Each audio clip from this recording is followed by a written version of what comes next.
Bom, nós estamos aqui com a Rádio Vivência Espírita, né, que está gerando todo esse nosso evento, né? Estamos com a Rádio Portal Luz, meu amigo Luiz, a Rádio São Francisco de Tobias Barreto, em Sergipe, Web Rádio Semente de Amor de Campo Grande, Mato Grosso do Sul, Web Rádio Espaço Espírita de Barra Velha, Santa Catarina. Portanto, aí, de norte a sul do país, né?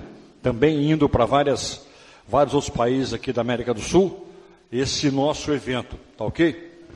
E a doutora Francisca já esteve conosco aqui dando uma aula no nosso ciclo de estudos, voltará com certeza no ciclo de estudos, né, que vai se iniciar em março, e ela vem fazer por nós, trazer um pouco do seu conhecimento. E eu gostaria que prestassem muita atenção, porque é um trabalho maravilhoso, muito profundo realmente. Doutora, obrigado. Boa tarde a todos. Estou muito feliz por mais uma vez estar aqui em Jacareí. Agradeço imensamente o convite feito pelo Carlos, que me proporciona esse convívio tão gostoso, fraterno, para nós tratarmos de um assunto que pode-se dizer está até em voga, não é? Se fala muito dos animais, felizmente, dos direitos aplicáveis aos animais, como eles podem ser cada vez mais protegidos. Então, o nosso assunto se relaciona, o tema que me foi proposto foi exatamente este, o direito dos animais. E, de imediato, já tranquilizo a todos, que apesar de nós termos que levantar todas as leis que foram sendo promulgadas no curso dos tempos, não vou me fixar demais nelas, porque é um assunto maçante, né? Advogado gosta muito de ficar lendo a lei, etc., mas isso realmente não é o nosso intuito. Também não sou jurista a ponto de poder dissecar uma por uma e tal. O intuito, na verdade, é que nós tenhamos um panorama do que veio acontecendo no Brasil, em termos de legislação protetiva, no curso dos tempos, como tudo isso foi evoluindo de acordo com a própria evolução do nosso país, no sentido de compreender que nós partilhamos o nosso território, o nosso mundo, com os nossos irmãos ditos animais, né? Animais não humanos, apenas isto. E que eles, fazendo parte da natureza tanto quanto nós, são essenciais à nossa sobrevivência. Eles não são apenas pets, por exemplo. Né? Eles fazem parte desta natureza que é de todos nós. E eles evoluem conosco.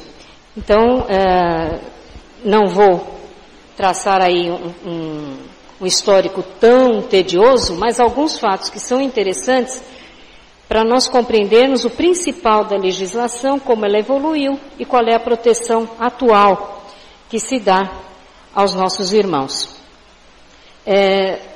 Tudo isto vem num contexto de evolução desses direitos que já se inseria num conceito maior, que era um conceito protetivo, que já acontecia anteriormente e que tinha muito a evoluir ainda e ainda continua evoluindo. Nós vamos verificar ainda e rapidamente como esse direito dos animais se insere num direito maior, que é o direito à vida, para todos nós.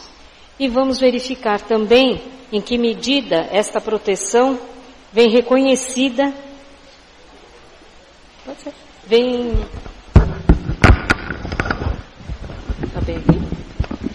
reconhecida pela doutrina espírita. Okay?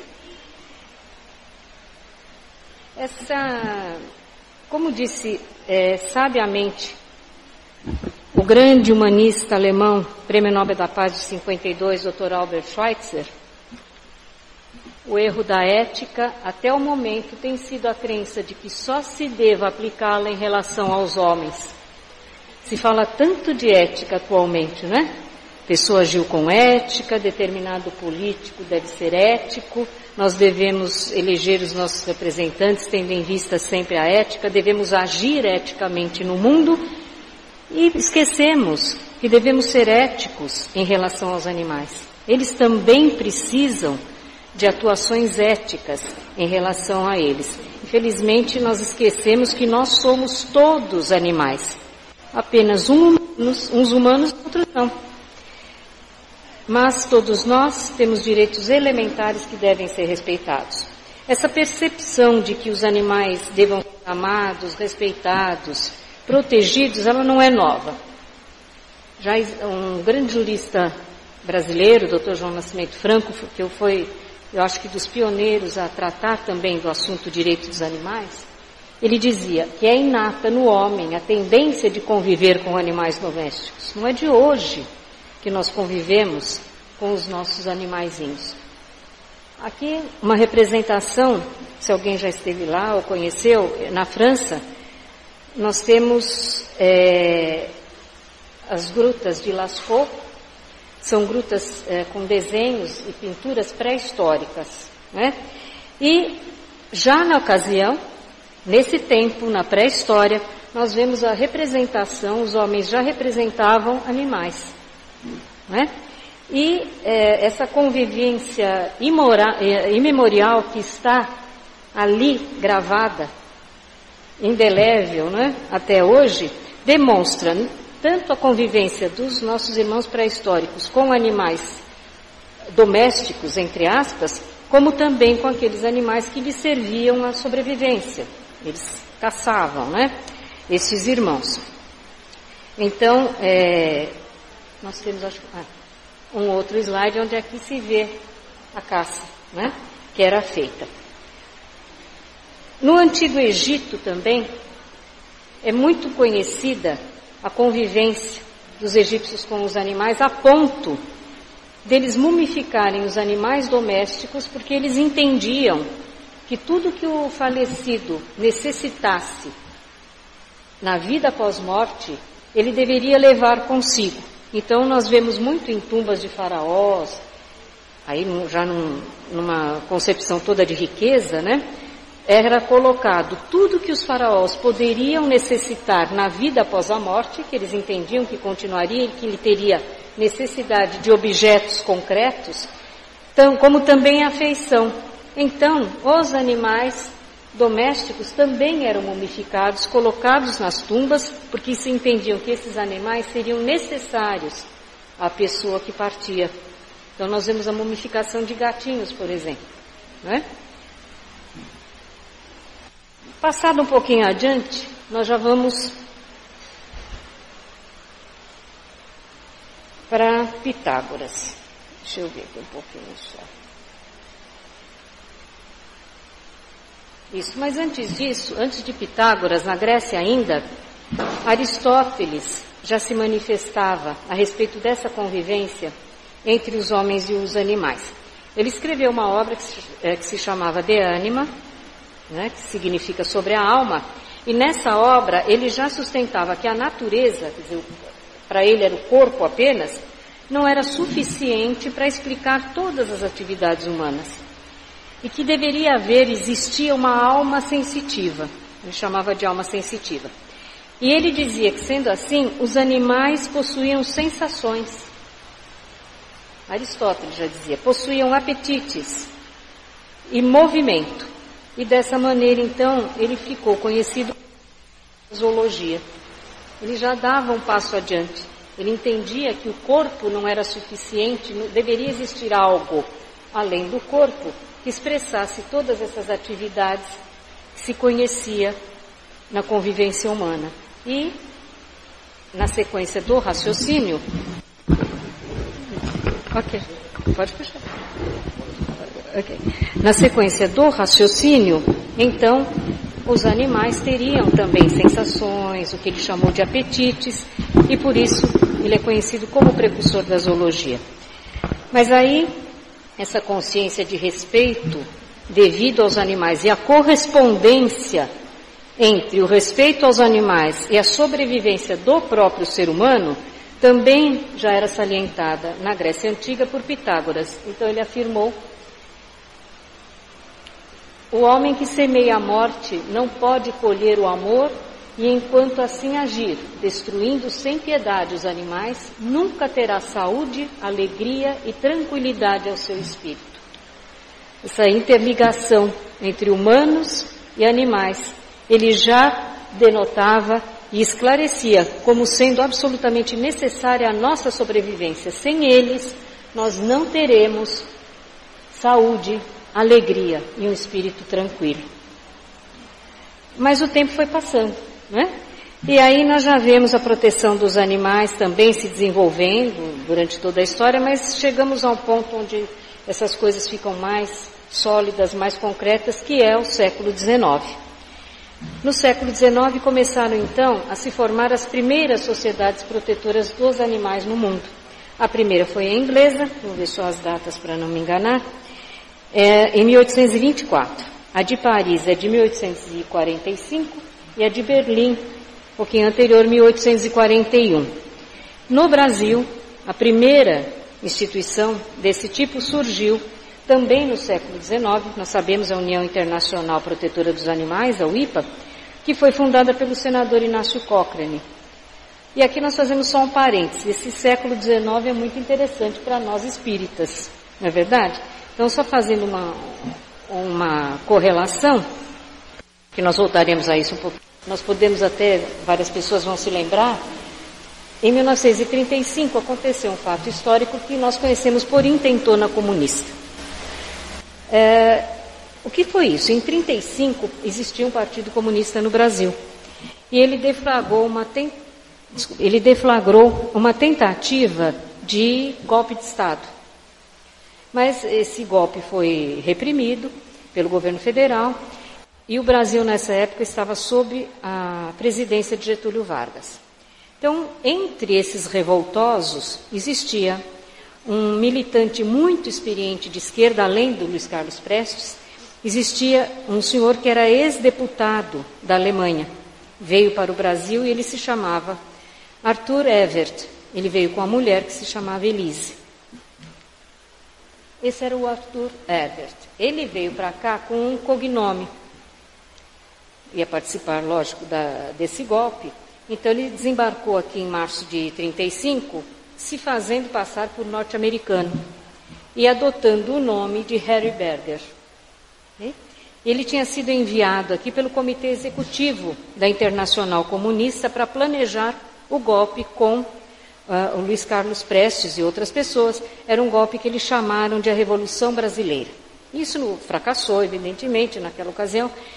E o Harry Berger e a esposa foram acusados de planejar o golpe, foram presos e só que foram barbaramente torturados. E não foram torturados apenas pelos policiais brasileiros. Eles foram torturados também pela Gestapo, que foi chamada, né, aqui pelo Vargas, porque eram judeus. Então sofreram realmente torturas inomináveis. Eu me permito aqui, peço desculpas, mas tenho que relatar, só para vocês compreenderem que situação eles estavam quando, a partir deles, começou a se levantar essa legislação protetiva aos animais. A Elise, que era esposa do Harry Berger, foi estuprada por dezenas de soldados na presença do marido. Depois ela foi deportada para a Alemanha, em 1936, e veio a morrer ali num campo de concentração 4 anos mais tarde. Ele permaneceu aqui. Ele permaneceu preso no Brasil, sofrendo torturas de toda sorte, para se imaginar, inclusive, privação de alimentos. Não eram dados alimentos a ele. E, como ele se mantinha calado, sem delatar nenhum de seus companheiros, a tortura continuava cada vez pior.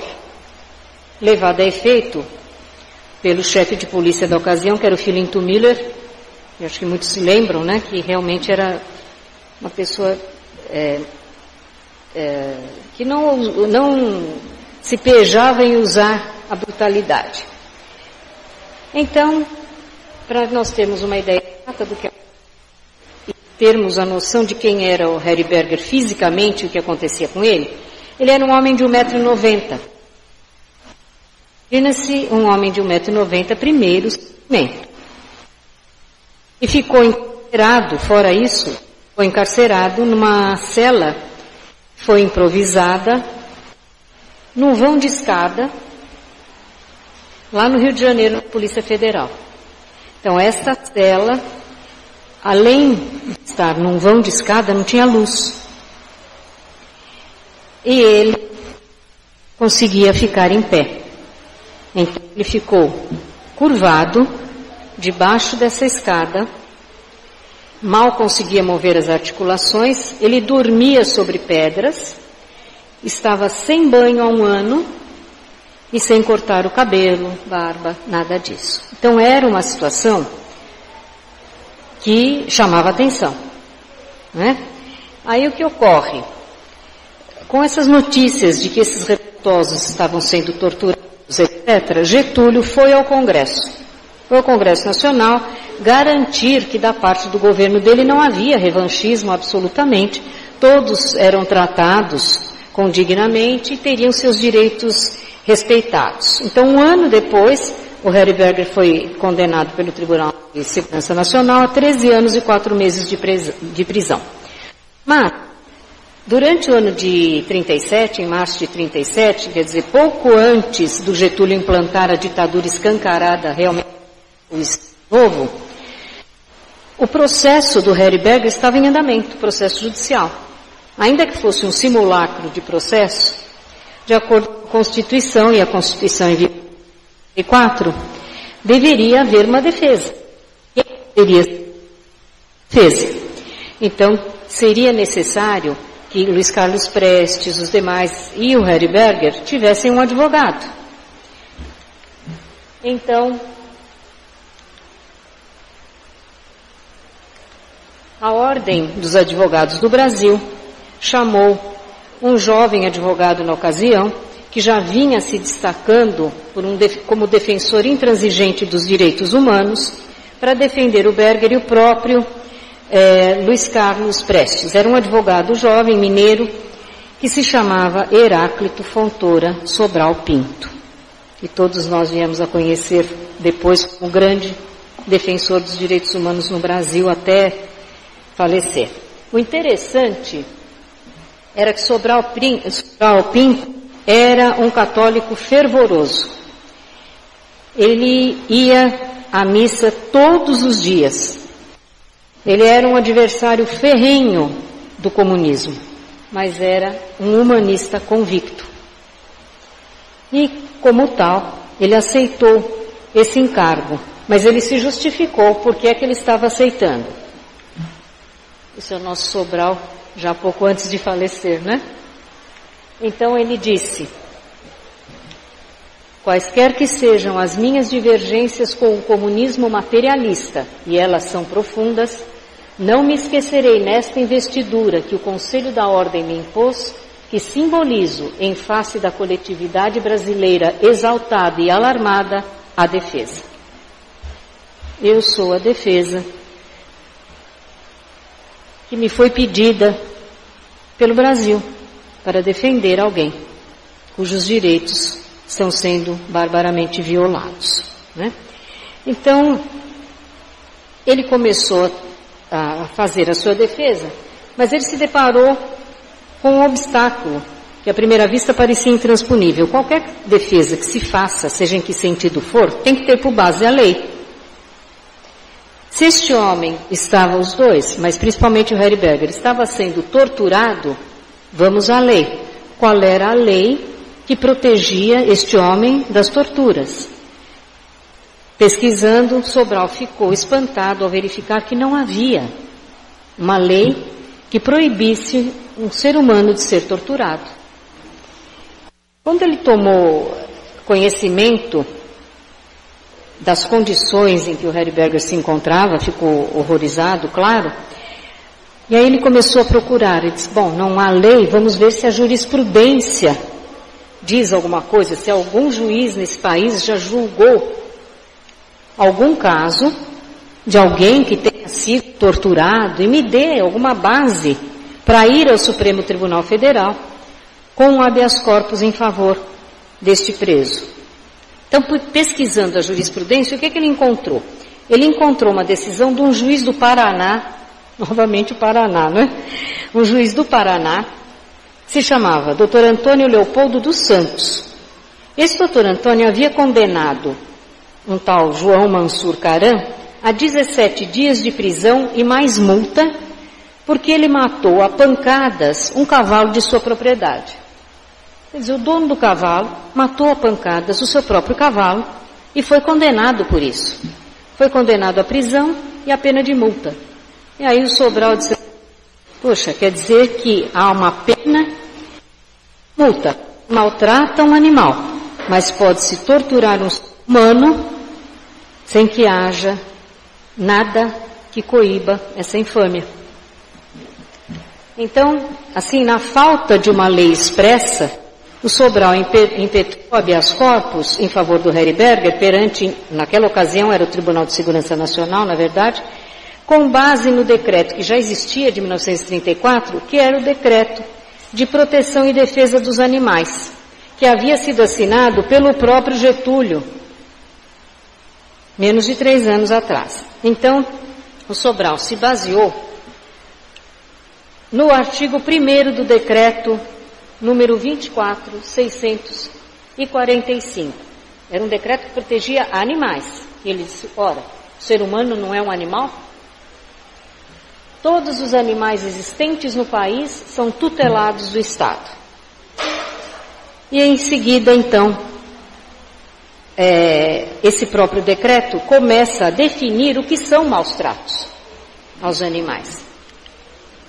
A definição de maus-tratos aos animais é a seguinte: manter animais em lugares anti-higiênicos ou que lhes impeçam a respiração, o movimento ou descanso, ou os privem de ar e luz. O que acontecia com Heriberger? Exatamente a mesma coisa, né? Então Sobral, com todo o seu talento jurídico, a sua argúcia, se é esta legislação que existe, o ser humano é um animal. Então ele merece proteção desta mesma lei. A partir daí, com a utilização desse decreto num caso tão rumoroso, é que se começou até a prestar atenção maior à existência de uma legislação que protegia animais. Essa é a importância deste caso do Heriberger para o nosso estudo e reflexão a respeito da proteção aos animais legislativa, né? Então,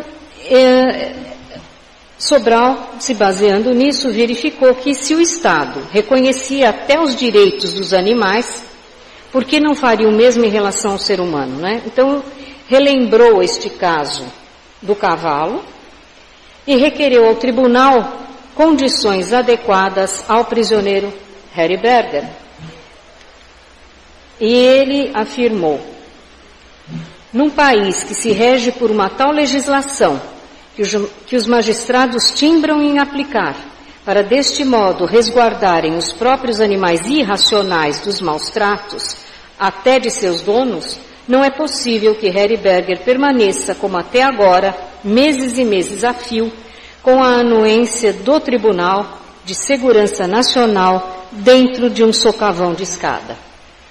E aí ele lembrava o artigo 3º daquele decreto, que estipulava os atos que se condenaria através dessa legislação. Praticar atos de abuso ou crueldade em qualquer animal, golpeando, ferindo ou maltratando, manter animais em lugares insalubres, sujeitá-los a trabalhos insalubres, abandonar animal doente ou ferido, não promover morte rápida aos animais destinados ao consumo, utilizar dos serviços de animal enfermo, esse sadio, fazê-lo trabalhar sem descanso ou alimentos suficientes, manter ou transportar animais em cativeiros anti-higiênicos.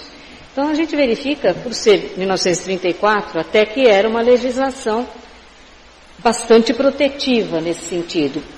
Não só conceituou o que seriam maus tratos, mas delimitou vários atos que seriam tidos como maus tratos. Porque a lei funciona assim, se você diz, olha, se você maltratar um animal, você será punido de tal forma. Ok, o que é maltrato? Então, você precisa dizer o que significa maltrato. Que ações podem ser enquadradas como maus tratos? Então, veio o decreto e fez essa distinção. Então, o que se verificou é que disso, o lembrou que o próprio Getúlio havia prometido no Congresso Nacional que não seria revanchista, que nenhum prisioneiro seria maltratado, seria tratado desumanamente. Então, o que estava acontecendo, ele dizia, se este tribunal quiser punir os revoltosos, então que o faça afastando a violência. Caso contrário, nenhuma sentença será legítima aos olhos da nação. Então, esse caso causou uma grande comoção, essa batalha jurídica foi intensa, o Sobral Pinto conseguiu que a justiça finalmente garantisse condições mais dignas ao Harry Berger, mas o Harry Berger acabou enlouquecendo em razão dessas torturas, foi primeiro para o manicômio judiciário em 42, depois foi libertado através da lei de anistia daquela ocasião, de 45, voltou para a Alemanha em 47 e faleceu em 59 aos 68 anos de idade. Mas esse caso, de toda forma, é que foi um divisor de águas. E a legislação qual o Sobral Pinto se baseou também. Esse decreto de águas. Ele proibia, então, os maus tratos aos animais. Aqui a gente já verificou tudo isto. E, ao fazer essa definição de maus tratos, o que esse decreto fez? Ele estabelece princípios. Embora a legislação possa ser aperfeiçoada, ele já dava todos os princípios que até hoje são o objetivo de todos aqueles que querem o bem-estar dos animais e a proteção no mundo todo. Os princípios estão aqui. E esse decreto, fundamentalmente, também atribuiu ao Ministério Público a função de substituto legal dos animais, com capacidade de assisti-los em juízo. Isso é um avanço extraordinário. Não adianta nada dizer, olha, a lei diz, os animais devem ser protegidos, etc. e tal. E quando esses direitos são violados, o que acontece? Nada, porque ninguém juridicamente os defende. Eles são tidos como coisas. Coisa é objeto de direito, não é sujeito de direito. Então, o que ocorria? Ao dar ao Ministério Público a função de substituto legal dos animais, o Ministério Público passou a ter a obrigação de ir a juízo fazer a defesa. Então, isso é realmente um salto. Esse decreto foi fundamental na legislação protetiva a todos os animais. Quando se dá ao Ministério Público a legitimidade para representar os animais, esse decreto não apenas lhes deu autoridade para a defesa em juízo, mas também reconheceu que os animais não são meras coisas, como se vê no Código Civil. Então vamos fazer um paralelo. Hoje está em vigor o Código Civil, promulgado em 2002, mas na época de 1934 vigia o Código Civil de Clóvis Bevilacqua, que era de 1916. Neste Código Civil de 1916, os animais eram retratados como meras coisas, certo? Dá uma diferença muito grande. Aí nós vamos seguindo. Deixa eu só ver se eu voltei aqui um pouquinho. Eu fui muito adiante. No artigo 1º, ainda, esse artigo colocava sob proteção do Estado todos os animais existentes no país, dando ao Ministério Público essas funções, né? E também deu a mesma capacidade postulatória às sociedades protetoras dos animais, porque não adianta nada você ter uma sociedade que protege animal se ela não pode efetivamente proteger, ok? E elas também assistem os animais em juízo. Mas avançou. A legislação avançou e os animais passaram tratamento não mais como mero objeto de mercancia, e nós chegamos então a 1941.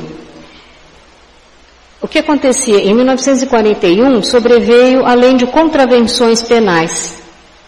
Então, pela lei de contravenções penais, que é o Decreto-Lei 3688 de 1941, se instituiu aí um passo adiante, uma pena de prisão e multa para aquele que tratasse qualquer animal com crueldade. Ah, sim. A questão era a pilha também. Ah, muito obrigada, muito obrigada. Então, retomando um pouquinho. Na lei de contravenções penais, aí já se estabelecia a pena de prisão e multa para quem tratasse qualquer animal com crueldade ou o submetesse a trabalho excessivo também. Já é um grande avanço, né? Porque proteger o animal, mas não instituir nenhuma pena para quem descumpre, o que se diz sempre em direito é que não há uma obrigação sem a consequente sanção. Não adianta dizer, você tem que fazer isto, e se você não fizer, não te acontece nada. Mas, mais adiante, nós chegamos na Lei 5.197, isso já em 1967. Foi mais adiante, porque ela dispôs sobre a proteção à fauna. Criou o Conselho Nacional de Proteção aos Animais e ampliou, inclusive, a quantificação e a qualificação da fauna brasileira. Da mesma forma, protege-se a fauna do Brasil. O que é que está caracterizado como fauna? Né? Então, em 1978, mais além, também aconteceu um fato muito importante, porque o Brasil se tornou signatário da Declaração Universal dos Direitos dos Animais.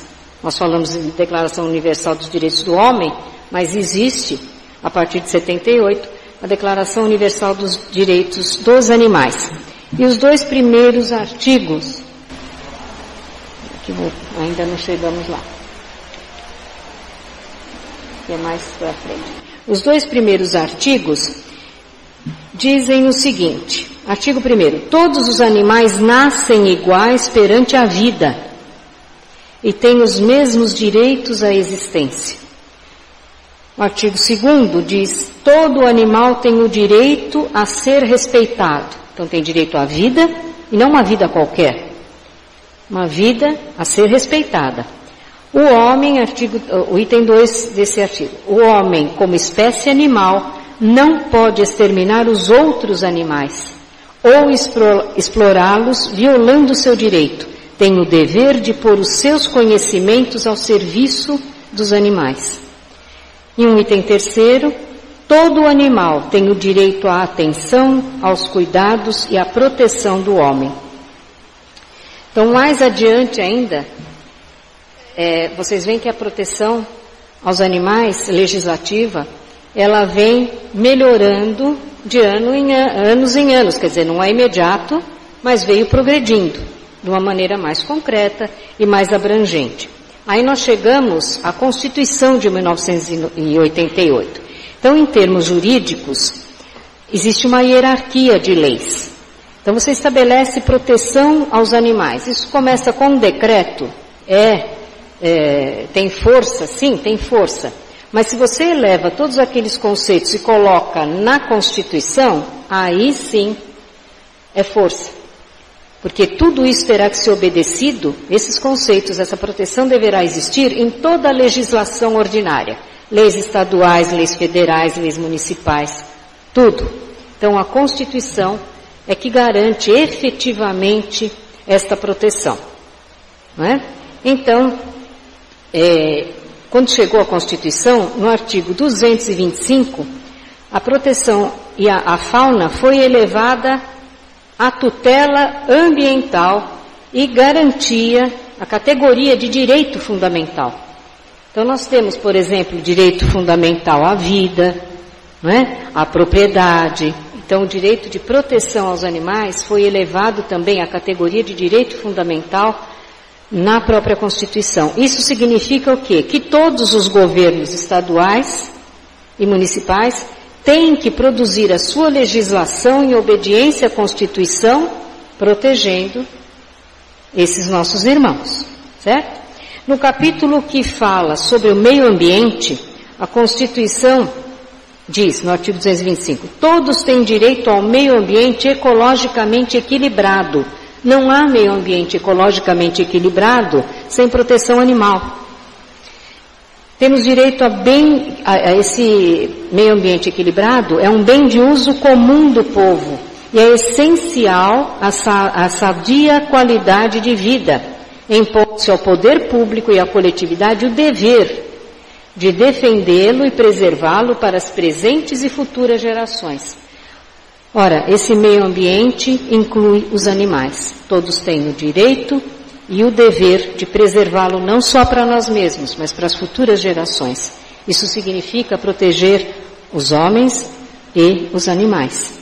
Então, no parágrafo 7º, diz a Constituição, nesse parágrafo 7º do artigo 225, que incumbe ao poder público. Então, aí a Constituição não só determina essa proteção, como diz que o poder público deve proteger a fauna e a flora, vedadas na forma da lei as práticas que coloquem em risco a sua função ecológica, provoquem a extinção de espécies ou submetam os animais à crueldade. Então, a Constituição determina que o poder público proceda a essa proteção da fauna como um todo. Posteriormente se criou o IBAMA, tudo isso em atendimento ao que diz a Constituição, por isso que é tão importante.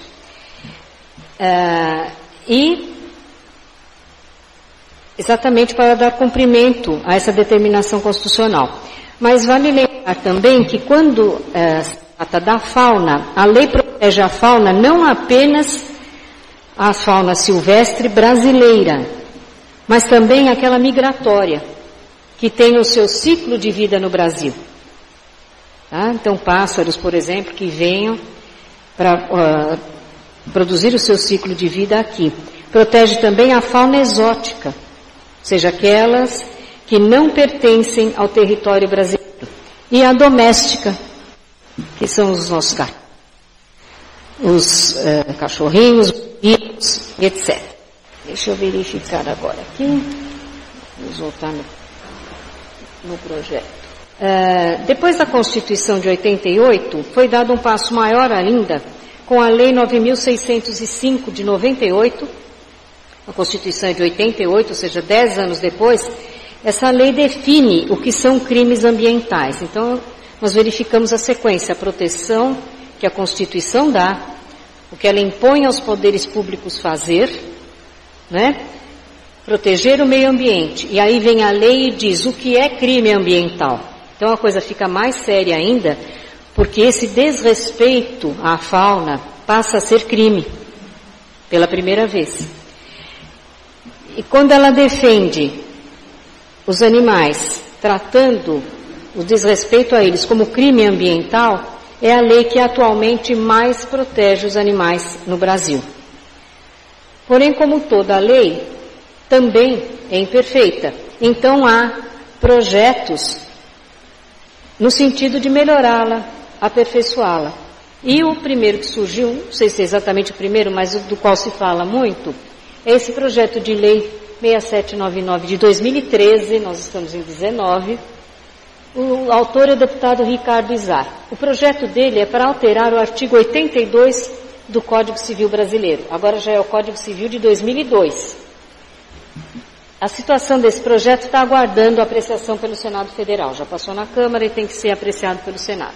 O artigo 3º desse projeto, nesse projeto ele coloca um artigo 3º, alterando o artigo 82 do Código, dizendo o seguinte, que os animais domésticos e silvestres possuem natureza jurídica sui generis, sendo sujeitos de direito despersonificados, dos quais podem gozar e obter a tutela jurisdicional em caso de violação, sendo vedado seu tratamento como coisa. Então aqui sim há um avanço muito maior, porque mesmo na Constituição, tratamos de fauna, etc., se trata o animal com respeito, porém ele continua sendo objeto de direito, não sujeito de direito. O deputado Ricardo Izar já buscou com esse projeto alterar o próprio Código Civil para dizer o animal não é mais objeto de direito, porém também não é um ser humano, né? Não se pode dizer que seja um sujeito de direito tal qual um ser humano. mas ele incluiu então numa categoria de sujeitos de direito despersonificados, uma categoria sui generis. Não é nenhuma coisa nem outra, mas já não é coisa, é sujeito, né? E como tanto, ele é tutelado e é vedado tratá-lo como coisa. Isso é um avanço extraordinário, né? Qual era o objetivo desse projeto? Qual é, na verdade? É afirmar os direitos dos animais que são chamados não humanos. A coisa já tem uma evolução grande. E a sua respectiva proteção. Outro objetivo é a construção de uma sociedade mais humana e solidária. Não há uma sociedade humana e solidária sem os nossos irmãos animais protegidos. É o reconhecimento de que os animais não humanos possuem natureza biológica e emocional, sendo seres sencientes. Essa é a palavra que ele usa. Ou seja, passíveis de sofrimento. Então a gente percebe como o tratamento vai sendo cada vez mais humanizado, mais coerente, mais concetâneo com a necessidade do respeito aos animais. Já não é mais uma coisa, não está apenas à nossa disposição para a nossa sobrevivência ou o nosso deleite, o nosso prazer, fazer bem a nós como eles fazem. Eles também têm uma natureza biológica e emocional. Eles sofrem como nós. Pelo projeto, então, do deputado Ricardo, os animais passam a ser sujeitos de direito despersonificados. Esse projeto ainda está em andamento. Aqui nós já vimos que a Declaração dos Direitos Universais dos Animais. E agora nós temos um novo projeto que é o mais recente, né, que está se falando muito, que é o projeto de lei do senador Randolfo Rodrigues, que é o projeto número 470 de 2018. E aí se avança, porque aquela lei 9.605 de 98, que o deputado Ricardo Izar, na qual ele se baseia para tentar alterar o Código Civil, e aquela que está realmente protegendo os animais, porque prevê a situação de crime ambiental, o senador Randolfo Rodrigues vem com o seu projeto para alterar a lei de forma a elevar a pena de maus tratos e estabelecer punição financeira para estabelecimentos comerciais que concorrem para esta prática. Então aí nós estamos lembrando exatamente do quê? Do Carrefour. Aquele assunto do Carrefour, né? Vocês veem que esse projeto é de 2018. Então o que ocorreu?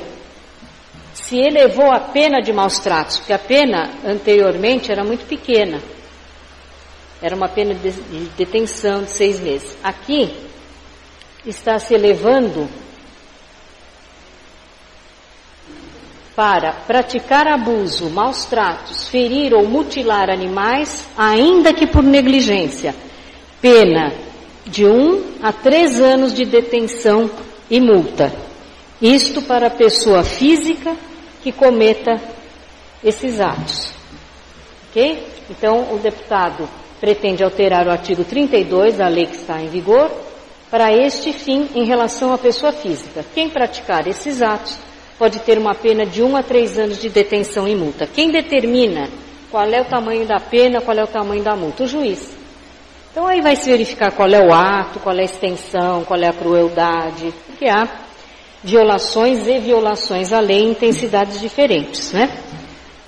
Mas o avanço também está no projeto no sentido de que, por força daquela questão ocorrida no Carrefour, se avançar para não só penalizar, a questão não é penalizar apenas, mas responsabilizar a pessoa jurídica, o estabelecimento comercial.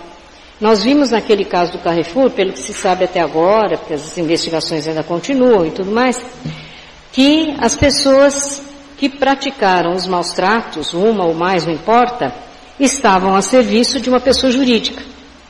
né, de uma empresa, no estabelecimento comercial desta empresa. Então, se pensa em responsabilizar também a empresa pelo que ocorre nos seus domínios.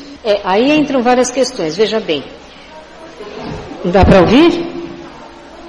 A pergunta querendo dizer basicamente o seguinte: como seria essa discussão em relação ao Carrefour? Apenas porque é uma pessoa jurídica e aconteceu ali o ato praticado por seus seguranças.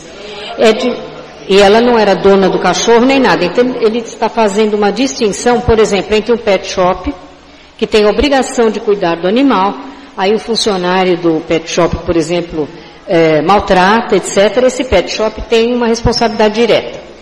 O Carrefour que nem sabe que o seu funcionário está cuidando de um cachorro e o outro funcionário vem e maltrata. Claro, efetivamente são situações diferentes.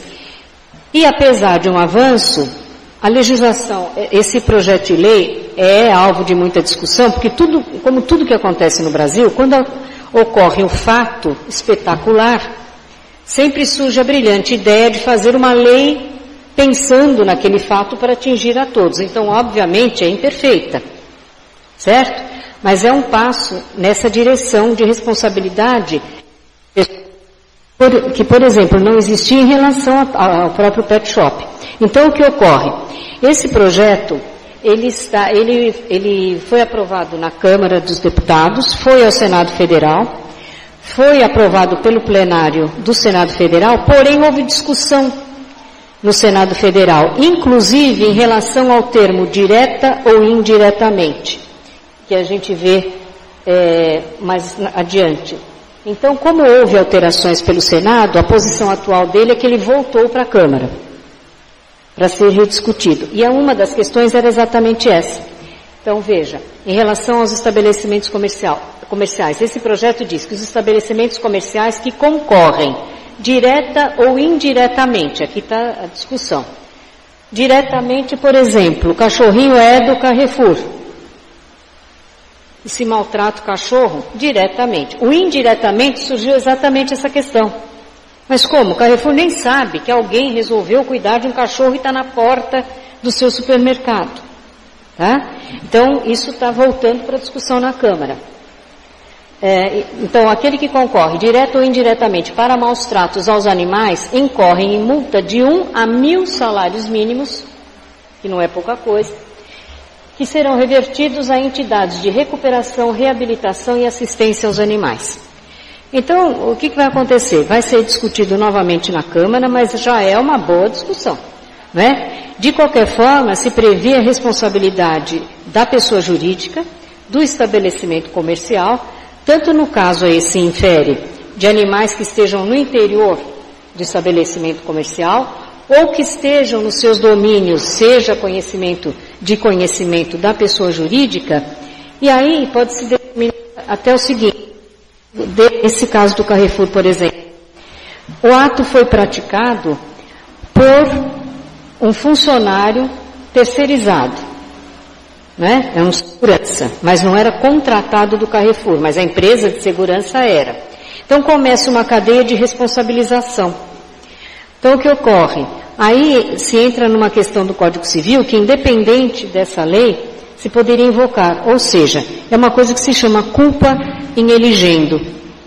Se você tem, por exemplo, um funcionário seu em qualquer situação, e ele atuando provoca dano a alguém, ele pode ser, uma hipótese, ele provoca um dano e a pessoa que sofreu o dano falece. Ok, é um crime.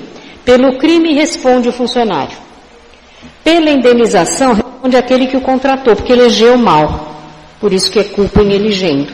Ou culpa em vigilando. Você elegeu bem, mas não vigia exatamente o que está sendo feito.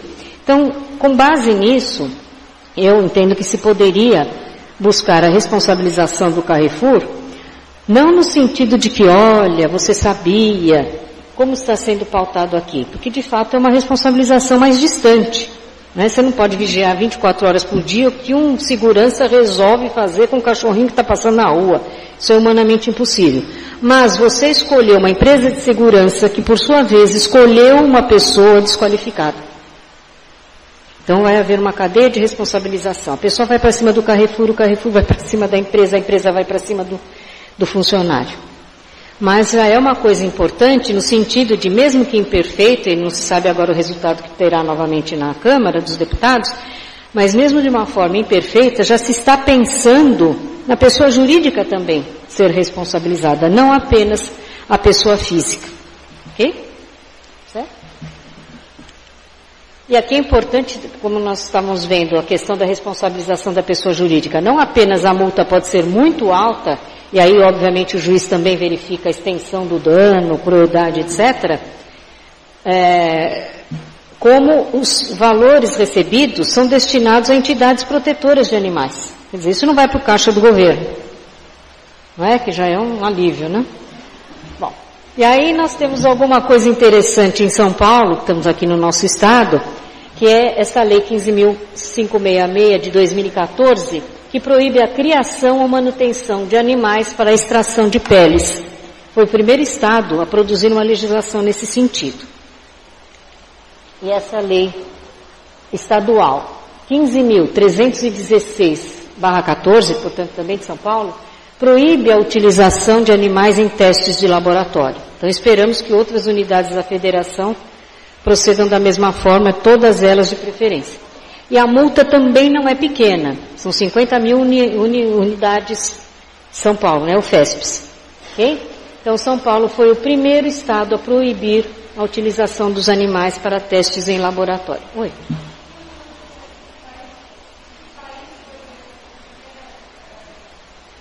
Eu não saberia te dizer, francamente de memória eu não saberia te dizer qual foi o primeiro país, tá?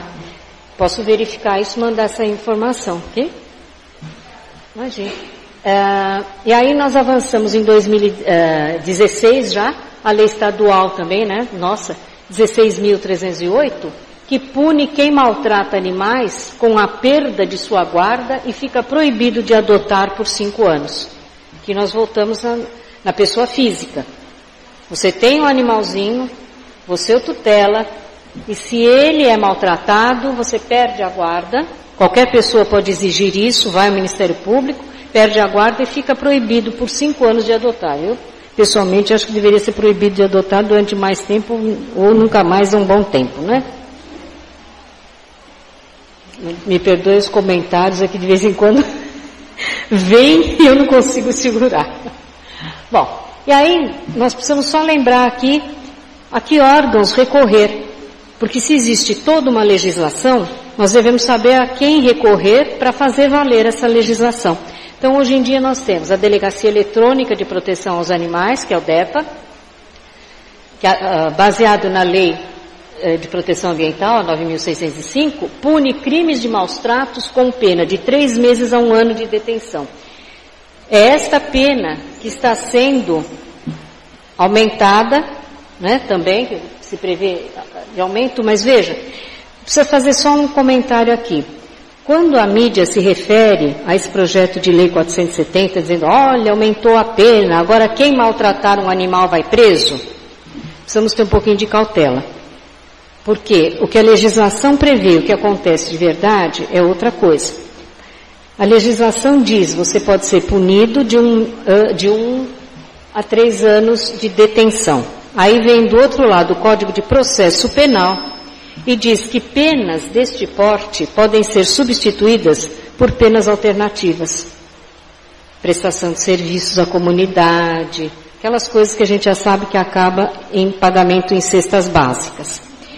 Então é muito delicado dizer que agora, aprovado o projeto 470, quem maltratar um animal será preso. Não, não será, porque a Lei Maior Federal, que é o Código de Processo Penal, que trata das penas alternativas para qualquer tipo de crime que tenha esta quantidade de pena, prevê que a detenção possa ser substituída por uma pena alternativa. Ok? Mas pelo menos talvez iniba um pouco, né? E nós temos também, além da delegacia eletrônica, a divisão de investigação sobre infração e maus tratos animais e demais crimes contra o meio ambiente. E aí nós chegamos ao Livro dos Espíritos. Mas o que isto tudo tem a ver com o Livro dos Espíritos? Bom, por isso que nós estamos lembrando já naquela ocasião um pouquinho mais cedo, que o século XIX realmente foi produtivo, né? Paralelamente vinha à luz o Livro dos Espíritos e nós verificamos que de toda essa evolução legislativa, o que se extrai é que a consciência humana vinha e vem evoluindo no sentido de reconhecer e amparar os direitos dos animais. Então está cada dia mais assegurado pela lei que todos os animais têm direito à vida, à existência, ao meio ambiente, à liberdade, ao respeito, não podem ser objeto de práticas dolorosas, torturas e etc. Nesse ponto, nós lembramos então do Livro dos Espíritos, por quê? Porque já no século XIX a espiritualidade afirmava para Kardec que os animais evoluem, que tudo na natureza se encadeia, que os animais devem ao homem, sim, mas que eles merecem respeito, mesmo quando a lei de sobrevivência e de conservação nos impõe nos alimentarmos de carne animal. Existem incontáveis lugares no mundo em que ter a carne animal para se alimentar é uma bênção. Nós temos escolha, né? Nos alimentarmos de carne animal ou não. Há países que não. Há lugares que as pessoas necessitam. Então o animal ainda serve muito com o seu próprio corpo ao ser humano. Mas independente de lei, a espiritualidade já lembrava tudo isto a Kardec. A espiritualidade não fazia lei, mas dava o princípio que deve nortear todas as leis nesse sentido. E a espiritualidade, trazendo todas essas informações a Kardec, se reportava também às leis morais.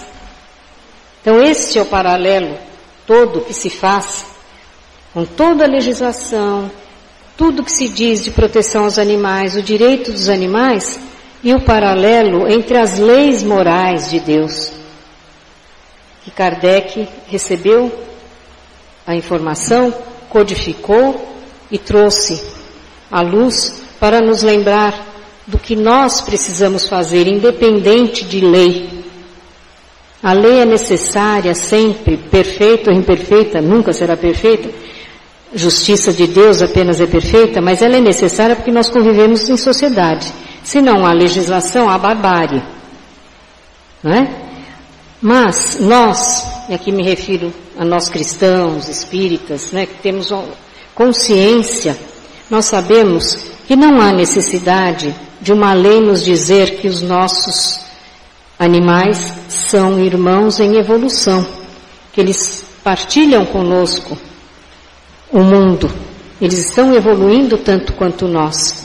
E quanto mais nós respeitamos os animais, mais significa que evoluímos moralmente.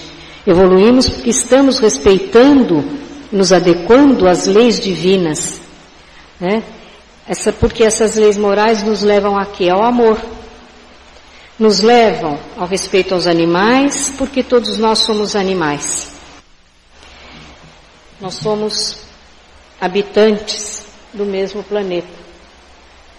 A lei de justiça, amor e caridade, principalmente, não se aplica somente aos homens. Também se aplica àqueles que nos servem com amor e que nos propiciam a existência.